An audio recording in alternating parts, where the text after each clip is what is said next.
First contact protocols. The stars hung like distant lanterns in the viewport of the UES Thunderchild as Captain Maya Chen completed her inspection round.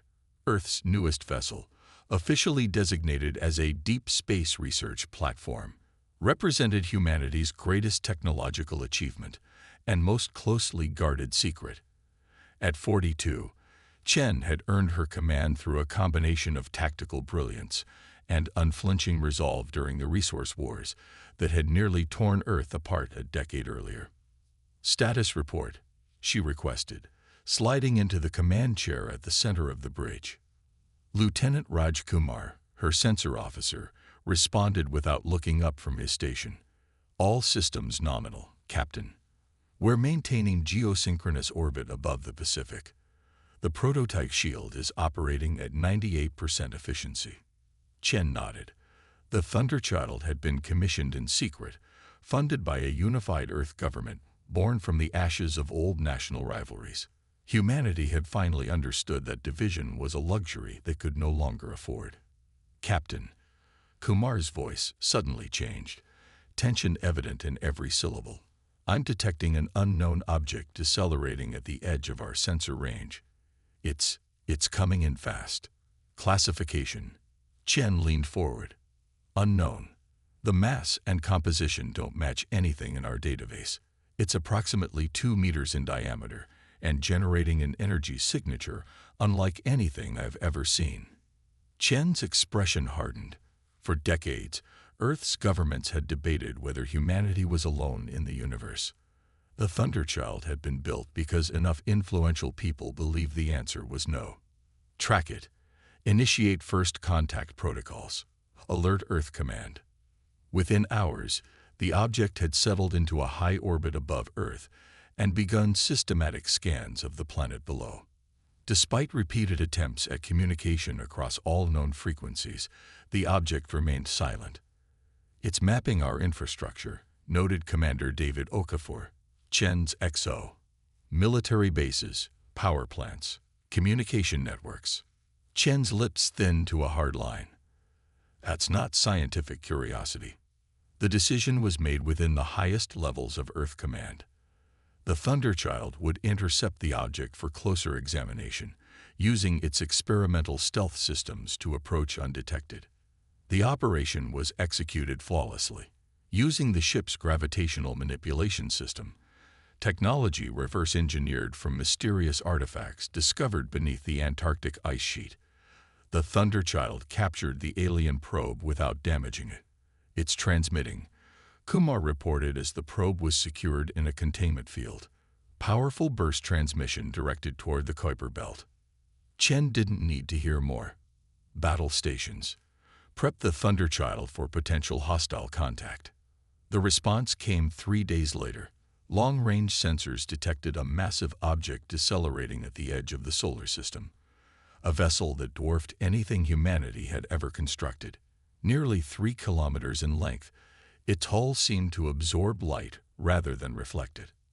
A message was broadcast simultaneously on all Earth's communication channels, from military frequencies to civilian radio and television. "Attention primitive species of Sol 3. You have interfered with monitoring equipment belonging to the galactic hegemony. This constitutes a Class 4 violation of Hegemony Directive 1138. Power down all weapons systems and prepare for inspection and classification. Resistance will result in appropriate disciplinary measures." The message repeated in dozens of Earth languages, suggesting the probe had already analyzed human communications thoroughly. Admiral Helena Sutto connected via quantum link from Earth Command, her holographic form materializing on the bridge.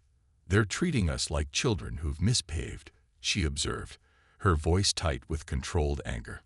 "Or animals to be catalogued," Chen replied. "Your orders, Admiral." After brief consultation with Earth's Security Council, the orders came through. The Thunderchild would intercept the alien vessel, attempt peaceful communication one final time, and demonstrate that humanity would not be intimidated. As the Thunderchild accelerated toward the rendezvous point, Chen addressed her crew. "What happens in the next few hours may determine humanity's place among the stars. We are not aggressors, but neither will we be subjugated. We represent the best of what humanity has achieved, and we will not fail. The alien ship was a behemoth that made the Thunderchild look like a minnow beside a whale. Its hull was composed of a strange, shifting material that seemed to ripple like liquid while maintaining structural integrity. Hundreds of smaller craft swarmed around it like protective insects. "Final communication attempt," ordered Chen. The message was simple. Earth welcomed peaceful contact, but would defend its sovereignty. The response was immediate. Primitive vessels are not authorized to approach hegemony ships. Power down your engines and weapons, or face immediate neutralization. Seconds later, the alien vessel fired what appeared to be a warning shot, a beam of coherent energy that passed within kilometers of the Thunderchild. "They're scanning us with active sensors," reported Kumar. "They're trying to penetrate our stealth systems." Chen nodded. "Deploy countermeasures. Activate Phantom Protocol." The Thunderchild suddenly seemed to multiply in the alien sensors, creating dozens of perfect holographic duplicates, each emitting identical energy signatures. It was a technology developed by studying how cephalopods on Earth created perfect visual duplicates to confuse predators. The alien vessel fired again, this time at one of the duplicates. The energy beam passed harmlessly through the illusion. "They're confused," Okafor observed. "Their targeting systems can't distinguish the real ship from the phantoms." Chen's voice was calm as she gave the order that would make history. "Target their weapons array. Minimal yield. Precision strike." The Thunderchild's primary weapon was unlike anything the hegemony had encountered. A gravity lance that momentarily created a microscopic singularity at the target point. The weapon required enormous energy, but was nearly impossible to defend against with conventional shields. The beam struck the alien vessel's primary weapons array. There was no explosion, no dramatic destruction. Just a sudden, catastrophic failure as a section of the massive ship imploded under forces it was never designed to withstand. "Direct hit confirmed," reported the tactical officer. "Their primary weapons array is offline. We're detecting massive power fluctuations throughout their vessel." The alien ship broadcast again, this time with noticeable alarm. "Unidentified human vessel. Cease hostilities immediately. Your actions constitute a war crime against the hegemony." Chen opened a direct channel. "This is Captain Maya Chen of the United Earth ship Thunderchild. Your vessel violated Earth space, ignored peaceful communication attempts, and fired upon our ship. We have disabled your weapons to prevent further hostile action. We remain open to peaceful dialogue between equals, not master and subject." The silence that followed was profound. Finally, a visual communication was established. The being on screen had 4 arms and a crest of iridescent scales where hair would be on a human. Its multifaceted eyes blinked in what seemed to be astonishment. "High Commander Tsar Vosh of the Hegemony Flagship Dominant." The alien introduced itself, its translator struggling to convey its shock. "Impossible. Your species, your technology is cataloged as pre-spacefaring. You cannot possess weapons capable of this." "You were misinformed," replied Chen calmly. "Humanity has learned to be cautious. We developed in isolation, preparing for a universe that might not be friendly." As the implications of what had just happened sank in, both vessels maintained position, weapons ready but not firing. The first battle between humanity and an alien civilization had ended in a stalemate, and the galaxy would never be the same again. The turning point. Aboard the Hegemony Flagship Dominant, High Commander Tsar Vosh faced the most difficult report of his 3-century career. The massive command chamber, with its curved walls displaying real-time tactical data from across the vessel, had fallen silent as subordinates awaited his next decision. "Impossible," he muttered again, his 4 arms moving in the gesture that indicated deep distress among his species. The catalogers classified them as Technology Level 3, barely capable of reaching their own moon. Sub-Commander Trell, his second-in-command, displayed a holographic analysis of the human vessel. "The data was outdated, Commander. They've made technological leaps that should have taken centuries. their gravity manipulation technology alone. Exarvosh hissed in frustration. The hegemony had encountered over 300 spacefaring species in its 50,000-year history. All had been cataloged, classified, and either invited to join as junior members or placed under protectorate status, a polite term for subjugation. Never had a species presumed to be primitive demonstrated such advanced capabilities. The weapon they used, he said. Analysis. Localized gravitational distortion, Trell replied. It created what our physicists are calling a momentary singularity. Our shields were useless. They're designed to deflect energy and matter, not space-time distortion, and their defensive capabilities. Some form of holographic projection combined with energy signatures that fooled our targeting systems. We've never encountered anything like it. Exarvosh made a decision.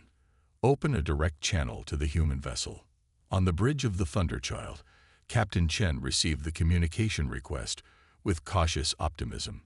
Earth Command had been updated on the situation, and reinforcements were being prepared, though Chen knew they would be vastly outmatched if the hegemony decided to commit its full force. Channel open, Kumar reported. Zarvosh's alien features filled the main view screen. Captain Chen, the Dominant will stand down its remaining weapons. I propose a discussion between our vessels to clarify certain misunderstandings. Chen's expression remained neutral. We welcome dialogue, Commander. However, any approach by your vessel will be considered hostile. Understood. I propose a neutral meeting point. Perhaps your moon would suffice. 12 hours later, shuttles from both vessels met in the shadow of Earth's moon. A temporary atmospheric bubble had been established in a crater, with a simple prefabricated structure serving as the meeting place. Chen led a small delegation that included Commander Okafor and Dr. Eliza Santos, Earth's leading xenolinguist. Zarvosh entered with 2 attendants, his tall, angular form moving with a grace that belied his alien physiology. Close up, Chen could see the intricate patterns on his scale-crested head that apparently denoted rank and lineage. Captain Chen, Exarvosh began, his translator converting his complex vocalizations into English. I must convey something uncomfortable. The galactic hegemony has been monitoring your planet for several of your centuries. Chen nodded, unsurprised. We suspected as much. The artifacts we discovered beneath Antarctica. They weren't from Earth. Zarvosh's eyes blinked in rapid succession. A crashed scout vessel from the 3rd expansion era. We believed all technology had been destroyed in the impact. Not all, Chen replied. We've been reverse engineering what we found for decades. The gravitational manipulation technology that powers our ship and weapons. It came from studying those artifacts. Zarvosh made a gesture that his translator interpreted as rueful acknowledgement. A serious oversight on our part. The hegemony has protocols for dealing with developing civilizations. Typically, we observe until they achieve limited interstellar capability, then make contact and offer membership as a protectorate species. Protectorate, echoed Okafor. A polite word for subjugation. A necessary structure, countered Exarvosh. The galaxy is ancient, filled with species at varying levels of development. Without the hegemony's guidance, many would destroy themselves or others.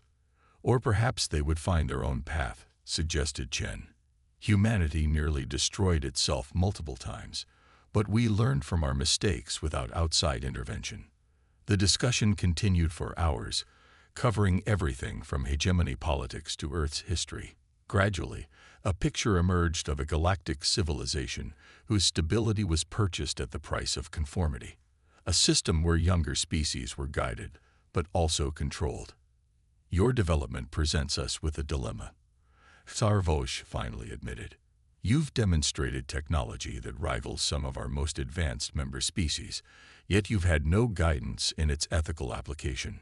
Perhaps it's the hegemony that requires guidance, Dr. Santos interjected.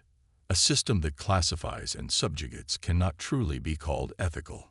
As the meeting concluded, an uneasy truce was established. The dominant would withdraw to the edge of the solar system, while Xarvosh reported to the Hegemony Council. Chen knew that humanity's reprieve might be temporary. The hegemony controlled thousands of worlds and could bring overwhelming force if it chose. 3 days later, as the Thunderchild maintained its vigilant orbit, Kumar reported a new development. "Captain, we're detecting multiple hyperspace signatures at the edge of the solar system." Chen's heart sank. "Hegemony reinforcements?"